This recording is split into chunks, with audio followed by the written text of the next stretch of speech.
What is going on, everyone's? We are here and we are back with another episode of Is my point valid? Yes, indeed. I'm yours truly, Brandon D. And I am Camille A. Stalker. And the topic for today is going to be Black excellence through segregation. Yes, so we often hear stories about before integration, how Black people pretty much had all their own things. Schools, in the schools, they had their own teachers. Everything was Black. Everything was concentrated in Black. We focused on our children. We had families. There were fathers in the home and all of that stuff. And then there was forced integration. But we came across a video of a guy who lived during those times in, I think he said Philadelphia. And he was explaining how Black excellence exuded in those times. And when I think about Black excellence, I think about families. I think about community. I think about taking care of your children. Like, I remember back in the day when the community will watch your children. If they're outside, if they're in front of the Susie house or John house or wherever they are, we knew as a community that they were watched over because everyone was on the same page. And this is what he's explaining. This is what was happening before we were forced to integrate. And me personally, I think integration was a mistake, but we'll find out. I guess we'll find out. We already found out. I don't think it was a mistake. I don't think integration was a mistake. I think the way that it was done was a mistake. I think if it wasn't forced, then we would have integrated on our own and there would have been a mixture. Everybody goes to each other's schools organically, naturally, but it was a force. You're going to do this. But it was a force of, this is where I was like, no, where Black children had to leave their environments to go into an environment that they did not know. Unfamiliar territory. But other environments weren't asked to leave their environments and go in, like, sprinkle here and sprinkle there. It was Black kids, right, uprooted and go over here with them white kids. That it wasn't just the Black children, it was the teachers that were teaching. And then these teachers that were going into these into the integration, they weren't even allowed to teach. They were set into administration positions, secretaries, but they had been teaching, right? So it was a downgrade for the Black community. It was not an uplifting thing. So if it would have happened naturally, then yes, I don't think we would be where we are today. But because of forced integration, when you try to make people do something they don't want to do, they are resentful. And we're still feeling that resentment today. But we're going to watch him explain how prominent Black excellence was at those times. Let's get into it. I grew up in South Philadelphia. We didn't realize it was segregated. All we knew is that our neighborhood was all Black, and we weren't even that conscious of color because the people who owned the store down the street were Black, the tailor, the restaurant owners, the undertaker, everybody in the neighborhood, and it was a very small street. Everybody worked, blue collar, essentially.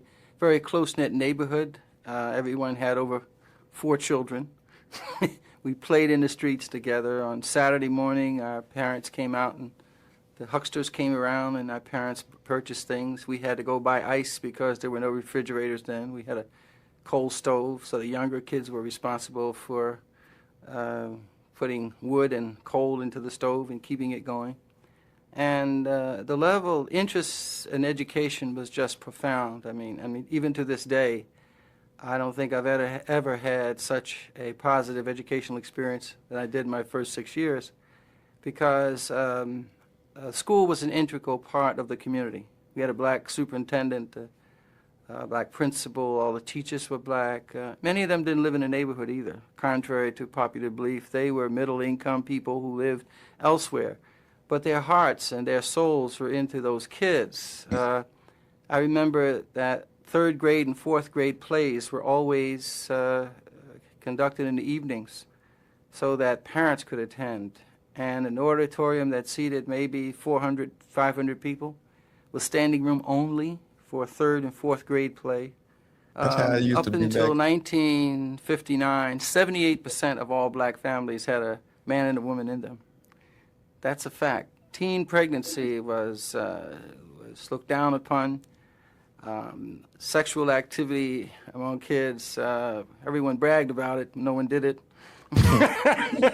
You're lying. But if someone became pregnant, if there was an aunt in the South, they would go there, so that the moral standards and ethical standards for Upheld. people living in those communities was extremely high. It had little to do with your income. Many of us were poor without realizing that we were poor. During the war years, I thought everyone had one pair of shoes. Today, I have a lot of shoes because of those early experiences. You know, you put cardboard in your shoes when your soles were worn out. You never went to your mother and said, "Mom, my shoes need to be replaced or fixed." You just knew that the money wasn't there for that. So you got the thickest piece of cardboard you can find and put it in your shoes. And if it didn't rain, you could last for 2 days. The discipline was in the community. I mean, you didn't speak back to an adult. The thought of an elderly person being disrespected was just unheard of. Unheard of. And teachers were never disrespected. And if you misbehaved, it was glad you would be spanked by a neighbor. And your mother got home or father got home, you were spanked there. And God forbid a teacher should ever have to send for your parents. And they had to take off work. That was it. And so it imposed a kind of discipline. And again, it was a discipline that had little to do with how much money you made. There was a sense of comfort, a sense of well-being, a sense of... Being poor has nothing to do with how you act. I know. Oneness between the school and the community. The early days, civil rights was not an issue.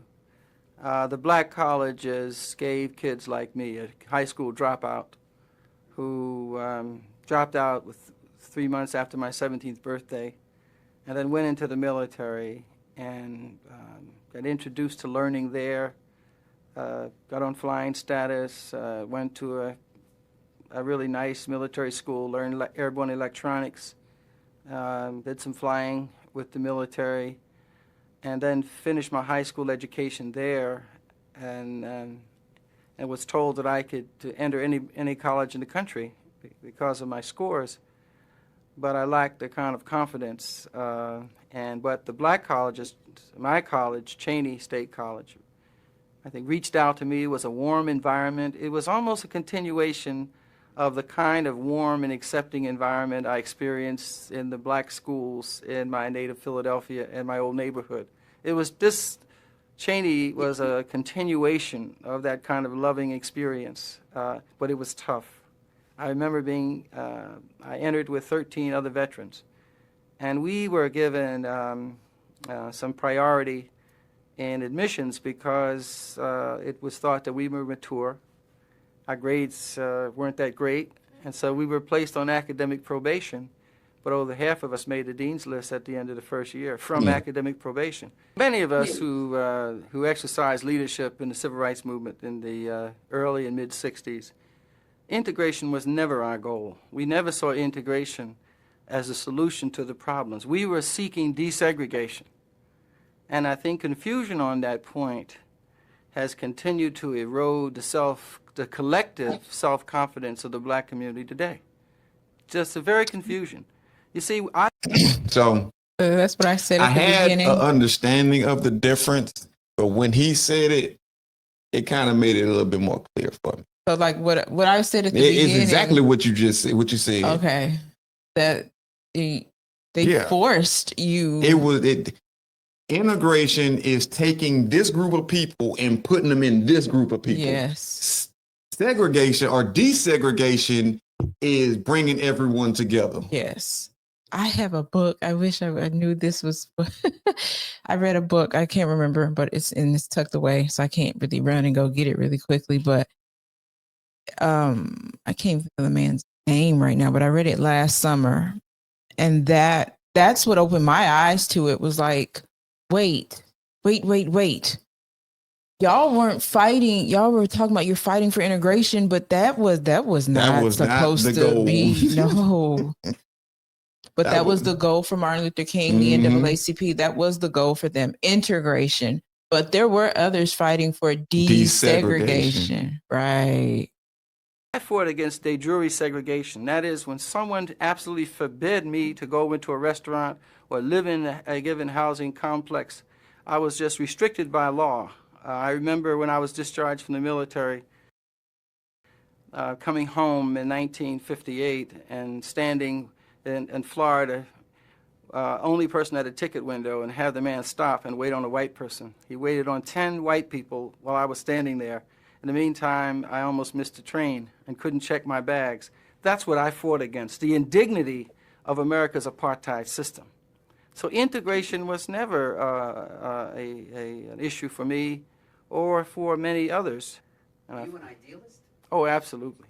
A flaming idealist who had this burning desire to change things, primarily because of my early experience as someone growing up in the South and then being sort of growing up in the North and then dropped in the South in the military, facing raw segregation.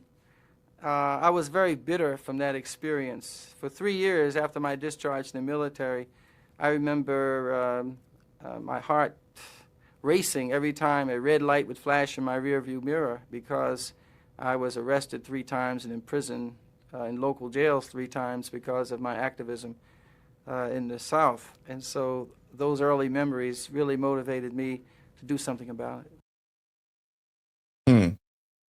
That makes more sense. Like, you understand, like, we always have conversations about, segregation, Black people, and all these things, right? We always have that conversation.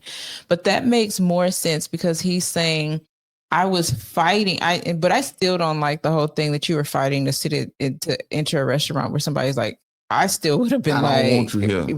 I'm not going to be there. I still would have been like, hey, let's make our own. Let's eat our own food. Let's make our own pies. White pies only, right? White only pies. Like, what a big pie that? Like, grandmama was good at making some pies. Why wasn't that like the thing? But I totally get what he is saying, that's what he was fighting for. Desegregation. I could drink out that water fountain if I want to. I could go to the movies and sit wherever I want to. I don't have to sit in the top. If I want to sit at the bottom, I can sit at the bottom. If I want to sit on the front of the bus. Right. Or if I want to go get a car.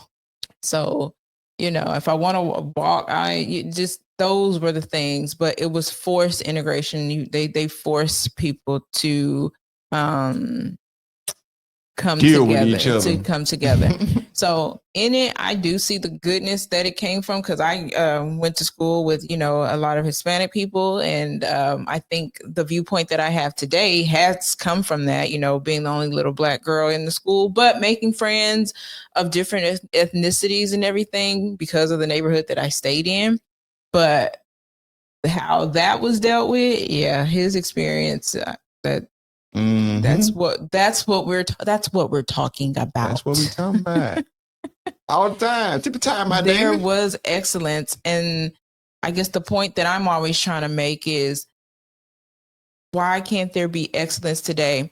Why is the Black community so dependent upon what others are doing? Why won't we just do the thing? Why can't we really help one another?